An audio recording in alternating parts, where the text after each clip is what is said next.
Hey guys, Sean here. Welcome back to the best anime decks tier list. Today we're on Arc 5. So let's get right into it. We have a few tiers here. We have Pen Summon 5, Constellar, DDD's Nuts, Out of Work Actors, and that's all. So let's begin with everyone's favorite dragon deck, Odd Eyes. Okay, what do you think about Odd Eyes?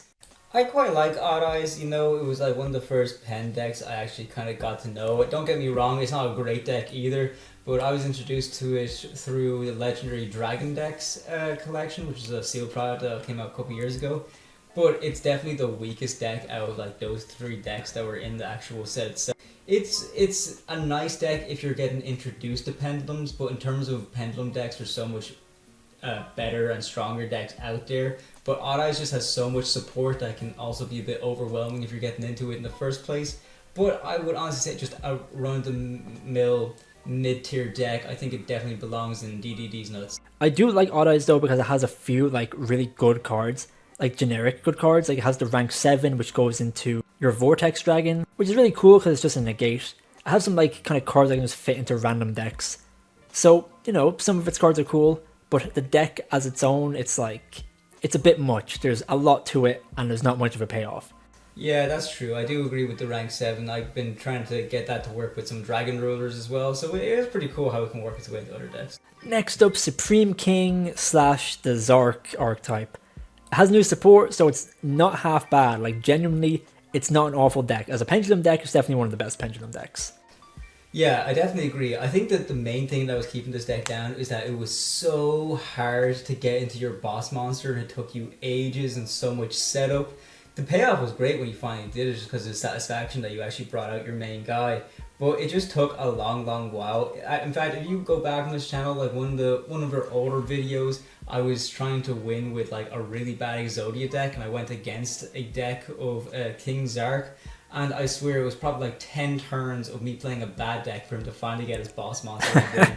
It was a dreadful duel. I just don't have like a good expectation of the deck, but now with the new support it might get up a little bit more. I think it's definitely with the new support it's going to be a bit better than Odd Eyes, so definitely in the second tier of Constellar. I think it's where it belongs. I like the mechanic. I like the way it's like, oh, you have to summon all the 5 dimension dragons and infuse into him. Obviously that's not how you do it now, but it's just kind of cool where it's like, get all these boss monsters together to summon the ultimate boss monster, even though it's definitely not better than just having the 4 boss monsters on the field. The trap card's really cool because I can just special summon it, and it can find its way into decks like Dynamorphia, which is very funny because of half your life points. It's pretty cool. The support definitely helped it a lot, and of course, the main villain of Arc 5, so it's pretty cool. Next up, Performer Pal. This deck is kind of insane. Monkey Board is one hell of a card. Yeah, this was definitely like a tier 0 format. We weren't playing at the time, so we didn't get too much experience with it. But reading through all the cards, it's understandable how like this got really out of hand really quickly. The fact that a bunch of these cards are able to search like a few different like archetypes as well. Like we will probably talk about this a bit later when we're talking about all the other ones, but like Pendulum Magicians, like the Magician cards, the Performage and the Performer Pal, they all kind of blended in together, and they were kind of just a hybrid of a Pendulum deck, which had some really good cards that are still really powerful to this day. They were just really broken, especially the likes of Monkey Board and everything like that. Like, it's no wonder they made it to the ban list just because these cards are really good. I think this is, like, without a question, probably one of the best decks in this entire tier list. Probably one of the best decks that was ever, like, made. Maybe not, maybe that might be a slight exaggeration because, we experienced tier recently and stuff like that. But yeah, definitely when Pendulum decks were good, they were really good, and this is no exception. I think we can also include like Performage because it's kind of like a big package, I think Pendulum Magicians are different enough that we can rank them separately, but these two kind of going together makes sense, I'd say. They both contribute to each other, and, Performage plus Fire is still banned. These decks are really strong, just generic, really good Pendulum stuff. Next up, Raid Raptor. For coolness alone, they go up here. But I mean, if we're talking about like meta relevance, probably be here. They're probably one of the best decks on this list, at least in Modern. And of course, they're really cool. Everyone loves Raid Raptors. Everyone loves bird decks for whatever reason. If we're talking about like in the history of Yu-Gi-Oh, obviously these like really crazy pen decks are above it. But as a modern day deck that's got new support, it's really cool and really good. One of the main gimmicks of like Raid Raptors is just using like the rank up cards to go into their bigger and bigger monsters. So Ultimate Falcon was the boss monster for a long time, but now with the new support, there's a new boss monster that is another Towers. And we all know how fun Towers can be when you're trying to out them. So the fact that it's able to bring out a Towers, and it's not all that difficult to bring it out as well, just with a little bit of setup, it's a very, very powerful deck. And it's one of these like combo decks that can just go in so many different directions that you don't really know when to interrupt your opponent. So it's definitely high end of the second tier, so Raid Raptors are definitely stellar. Super Heavy Samurai! Oh, we were so close! I think if we're talking about like Master Duel, because we had Scarecrow and Master Duel for a while, and if we're talking about like Super Heavy Samurai as its like peak form, it's definitely one of the best decks. Pure Super Heavy Samurai was insane. Yeah, I agree. I just have really bad like PTSD of buying this deck and like spending a good bit of money on all the cards only for it to get hit like next week by them banning Scarecrow in TCG. I think if we get Scarecrow back, hopefully sooner rather than later, I'd definitely be playing this deck a lot more, because it can definitely take a whole lot of routes, but I do have to say that this deck got absolutely murdered in TCG. They got rid of Scarecrow, yeah, it really sucks, but you can still play the deck and it's good. But you were mostly relying on it for like your generic sort of synchros and things you can go into. It had a really easy way to get Barone out and also Borload Savage Dragon as well. But now they're both banned too, and so is Scarecrow. So right now, yeah, Super Heavy Samurai is pretty dead in the TCG. But hey, Master Duel, they're making great waves. And who knows, if we get Scarecrow back, it might make great waves in the future as well. Next up, Predaplant. So obviously this is Starving Venom Fusion, but it's one of the boss monsters of Predaplants. Predaplants are really cool. Of course, they have a lot of super poly targets, which means that you can just see them in a lot of decks as like good generic super poly targets. But Predaplants on their own are just a really cool deck. They're really good with decks like Branded. If you run like a Branded Predaplant deck, it's actually really cool. They can search any fusion spell, which is super cool. It's really cool with stuff like Super Poly, because you already have so many Super Poly targets, and it can search Super Poly, which is hilarious. So I really like the deck. I think it's pretty damn cool. Yeah, Predaplants have some of the most powerful like monsters out there. Of course, Starving Venom, part of that, it's just a really good Super Poly target that you're able to get rid of 2 dark monsters on the field, which is great. Draco's Tapelia, of course, is another really good Super Poly target that you can just throw into a bunch of decks that run Super Poly. And of course, how can we forget Predaplant Verte Anaconda?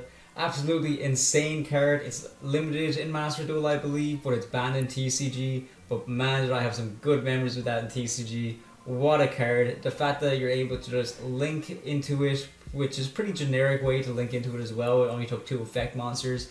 Pay 2k, send a fusion spell from your deck to the graveyard, and then that monster's effect becomes that fusion spell.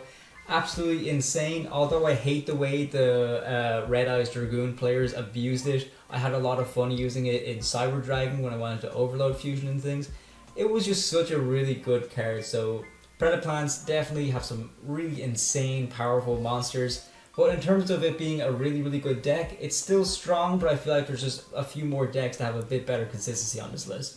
Luna Lights are not one of those decks. They're very cool, but they're not the best. Another fusion archetype revolving around like Beast and like Wing Beast and Beast Warrior Pendulum monsters. They're pretty cool. They can search a bunch of fusion stuff. They have some pretty strong fusion monsters, which is great, but maybe some more support in the future, they could rise up again. But for now, about mid-tier. I put it along the lines of Odd Eyes, just because it's one of these decks that was pretty good for the time. And like, in fairness, like they did get hit with the ban list in a few different places. But when some of those cards like came back or whatever, like they didn't make too much of a difference. The deck kind of like passed its prime. But I definitely agree, if it just gets a little bit more support, it can probably do some damage in the future. But in the time being, it's definitely like a middle of the range deck. I know there's some like Lone Life fans out there, and I'm sure there's a lot of passionate people about this deck, but I know this is just opinions. Let's just be fair about this. Next up, DDD. As much as I want to put it in here, I think it's a pretty good deck, maybe about the top of the second tier. DDDs are really good. They have a lot of really good boss monsters. Really cool combo deck. You just need an IQ of like 1 billion to be able to play them. It's a very tough deck to get a hold of. There's so many cards, so many different ways you can play it, but it's really cool. The design is really awesome as well. I like the kind of the gimmick of you have your dark contract cards, which are important, and you can either like pay life points or get rid of a dark contract to use effects and stuff like that. It's really cool. There's even some really good generic DDD monsters like Wave King Caesar, stuff like that, which is really cool. So yeah, I think it goes about there. It's an awesome deck. It's so complicated, and it can be really tricky to master. I don't know anyone who's mastered it. I'm sure there's people out there.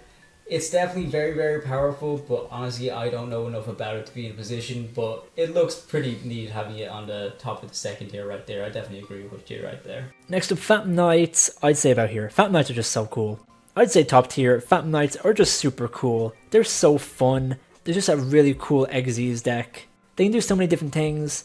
You can play them so many different ways. You can play them with Horus, you can play them pure. They can pop cards, they can OTK really easily. You can set up negates. It's just such a cool deck. The aesthetic is awesome. They have a lot of effects in the graveyard, so they synergize with a lot of different cards. They have a lot of really good traps as well, like Fog Blade and Shade Brigandine, stuff like that. They're just a really good deck. They're super cool, and they're still really good in TCG. Not the best, but they've held up over time better than a lot of other decks in this list. Next, Abyss Actors. Abyss Actors are okay. I think they're the top of the mid tier. They're not bad. They're a cool deck. They have some potential as like a blind second deck. They have like kind of a cool aesthetic. You know, a decently cool pendulum deck. They're fine. Although I do want to, for the memes put at the top of like the bottom tier of out of work actors, they do have like some potential. They are pretty good. I have massive respect for any like blind second decks out there. So the fact that this deck can go blind second and actually perform pretty well is pretty impressive, I have to say. So fair play to them. And yeah, I tried playing this deck a little bit. I do like the gimmick where like you can force your opponent to pop your back row in order to get you some insane effects. But I don't know. I didn't really enjoy playing this deck, so that's where I kind of like let it lose a few points in that case. But I wasn't building it as a blind second. Who knows, maybe that way is a bit more fun. Next up, Desk Bots. As we all know, Desk Bots are the best deck in the game. An Earth Machine deck that has some of the most incredibly strong cards the game has ever seen. On par with cards like Karibo. It's just insane. The deck genuinely is really cool. It's really cool how you can just like spam the board with a bunch of Desk Bots. You can go into some really funny cards, like you can go into Infinity, because you have like level 5 machine guys. You have cards that can boost all your monsters' attack really high. It's just a really cool deck. It's really funny. Yeah, I played Despots for a bit. I actually really liked them because I liked the way I was able to play some like generic machine stuff. Like I was sick of Sean always playing Urgent Schedule against me, so the fact that I was able to play Urgent Schedule was a lot of fun. That, and also it likes the machine duplication, and also one of my favorite cards of all time is Reasoning. And Reasoning works really well in this deck because all of your Despots, they have different levels that's like in their name. So being able to play Reasoning very effectively, I find to be really good. Honestly, the way I'm praising Despots is most just because of how well they can play other good generic cards more than the Despots themselves. Because honestly, their boss monsters can be a bit underwhelming. Despot 009 doesn't really do too much, and also Despot Jet, the Synchro 10, has no business being a level 10. It's like not good enough to actually put in so much resources to bring out a level 10 monster. It definitely deserves to be some smaller kind of level. I don't really think Despots will get a whole lot of support in the near future. I just don't see it happening, to be honest with you. But in terms of being a really funny meme deck, I think it is quite hilarious. So I would definitely put it really up there because it has a special place in my heart. And don't forget, Deskbot 001 was vital for the Hulk Auroradon combos, so we can't forget it for that. Next up, Melodious. I'd say, obviously Melodious right now is really good, and it's definitely better than Super Average Samurai now, but I'd say if we're talking about like peak decks, I think Super Average Samurai was better than like Melodious now. But Melodious is really cool. It definitely had such a glow up. It was so bad before the new support, but the new support made it so good. Personally, I don't really like the deck too much because it was just so bad for so long. Whenever I saw the cards, I'm like, yeah, this deck is just kind of trash. I haven't had much experience against like the new version of Melodious. It's cool that it's good now and it has some like crazy combos and stuff like that. But yeah, it's like pretty good, but it wouldn't be my favorite in terms of like archetype or aesthetic or any of that. It wouldn't be my favorite, but it is definitely a great deck. Next up, Pendulum Magicians. They're okay. It's not really like its own deck. It's kind of just like good cards in Pendulum decks. I kind of like the idea though. They have some cool cards like Stargazer and Time Gazer and stuff like that. If you want to include Astrograph Sorcerer, stuff like that. They're pretty cool. They have really cool design. Some of the first Pendulum cards I ever saw. As its own deck, it's not really much, but they are vital cards in any type of Pendulum deck. So they're cool, and I guess you could make the argument, put them with the Performer Pal, stuff like that. But I think they're kind of like different enough that we can kind of include them as their own thing. They're cool, but they're not the best. Next up, Speedroids, unironically pretty good. Just kind of a synchro spam type of deck. Get out your Clear Wing, get out like some really strong synchros, really good combos. They don't synergize with the old Roids because the vehicle Roids were too strong. Cyrus is too much of a Giga Chad to let other people play his cards, apparently. They're a cool deck though. They have a lot of like really funny synchro cards. As you can see there, it's just a dual runner as a card, which is awesome. They have some really big synchro cards, which are not the best. Like they have that Synchro 12, which doesn't really do anything. Like it's definitely not better than Crystal Wing, but it's just super cool looking. All of the cards look super weird as well, which is like really funny. It's just a cool deck. I really like it. People use the Speedroid Terratop for like small little packages in other decks, which is a sign of a really powerful archetype if you're able to sprinkle a little bit into other decks as well. So Speedroids definitely deserve to be up there very high. Definitely deserves its place at the end of the second tier. Definitely a constar deck. Next up, Yosenju. They're bad. They're pretty bad. They're spirit monsters. You summon one, you search another, and you can just summon it again. So you can kind of spam the board, but for not much payoff. Of course, there's spirit monsters, so they go back to your hand. Yeah, it's pretty much if you want to play a rank 4 deck, but play a rank 4 deck that is the worst version of a rank 4 deck, you might as well play this. The fact that the monsters don't even stick the field going into the next turn is just really, really bad, so you're just losing resource at the end of it. People think, oh, it's good because, you're able to always have resource in your hand because they always go back to your hand. Yeah, but you're always leaving your field wide open as well, so you're leaving yourself pretty vulnerable unless you're playing like a bunch of good trap cards in the back row, which, most people just don't do now, and this is just such a frustratingly bad deck. I really don't like this deck at all. I think the gimmick is so bad. I don't like anything about it. I think it definitely deserves to be in the low tier out of work actors. Next up, Frightfur / Fluffle, that type of archetype. It's about here. It's a pretty cool fusion archetype. The aesthetic is pretty insane. You have these cute little plushies, and then you have like these insane like amalgamations of like the plushies have been ripped open and they have like spikes and shit coming out of them. They're pretty creepy, but they're like really cool. They can be a pretty good combo deck, and they have some really strong fusion monsters. They have stuff that can help you go for OTK. I'm pretty sure they basically have a DPE, pop one card your opponent controls and one card you control. They're pretty good at like breaking boards and stuff like that. They're pretty cool, and they even have like good synergy with stuff like Branded, just with like Frightfur Patchwork alone. Searches you Poly and an Edge Imp, which is really, really good. Yeah, I just really like fusion decks with a bit of an edge to them. No pun intended. It's just really, really cool. They remind me a lot of Shaddolls in that sense. I think it's really, really good. Yeah, their boss monsters are pretty good as well. They don't really rely on the one gimmick. They actually are like very, very good. I just quite like them. I like everything about them. The aesthetic, the fact it's a fusion deck. I think it definitely deserves a spot in the second tier. Next up, Lyrilusk. Now Lyrilusk are kind of weird. They're pretty cool. They're really good at spamming the board. They can go into some pretty cool XZs. You can put little packages into certain decks like Tri-Brigade. Lyrilusk was a big deck. They can help you go into stuff like Utopic Draco Future, which is just a monster negate, which is really good. But I don't know, I played them recently in that one Master Duel event with the Water and Wind, and I don't know, I did not jive with the deck. It did not do me well. Maybe it's a skill issue. I mean, it probably is a skill issue, but I don't know. They let me down. But of course, a bird deck, everyone loves bird decks. No one has ever hated a bird deck. So I really like the idea and the concept of the deck, but they're decent. Next up, Constellar. Constellar were like really good for a while, like they won Worlds before, so they're a damn good deck. Even though they got new support recently, it hasn't done much for the deck. I really like the deck, I think it's really cool. They have a lot of really cool things they can do. They have some really funny XZs. It's a really cool light deck. It's really cool to see like light decks being good, because it's mostly dark decks that are good, but seeing a good light deck is really cool.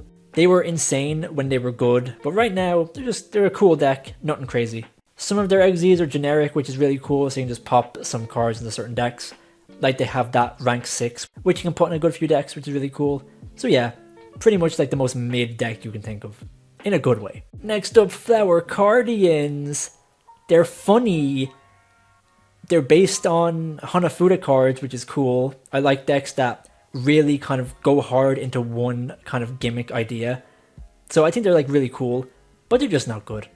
But you know, I think they're cool enough to be up here. They're funny, they're goofy, they really kind of try to stick to one idea, and I think they pull it off pretty well. Yeah, you can't get worse than Yosenju anyway, so definitely a bit higher than them. I think you can. Aqua Actress. They're just not good. They have so few cards, they just don't do anything. They're just bad.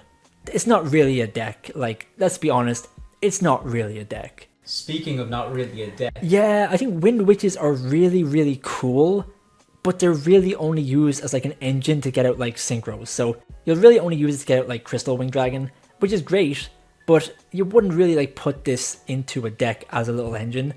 The stress you have to go through with these things just to get out the one powerful monster of Crystal Wing is just not worth it at all. So many other decks can get out Crystal Wing so easily without the hassle of having this like little gimmicky sort of engine in it, that I don't even think it's worth it. It's just not good. It's like a fun little engine, if anything. Definitely not a good deck. It can only get you out one very good boss monster, but a boss monster's been around for so long that people know how to out it now. So I don't know. Wind Witches, they just don't really do it anymore. And finally, Prediction Princess. They focus on flip monsters, and we all know how insane Penguin Soldier is in the meta. So obviously they're a broken deck. Of course, like flip monsters, you know, kind of a cool idea, and it's kind of cool to have a deck based around it, but they're just not good. The new support's cool and all, but they're not a great deck. You wouldn't really play this as a pure deck anyway. You would play like 1 or 2 cards in a flip deck, but that's about it. But cool designs, like the cards look insanely cool. The gimmick is kind of cool, but that's about it. So that's it for the Arc 5 anime deck tier list. Let us know what you think in the comments. Obviously, this is based on not just like meta relevance, it's also based on how cool the decks are and stuff like that. Arc 5 is really cool that it has so many different like type of decks.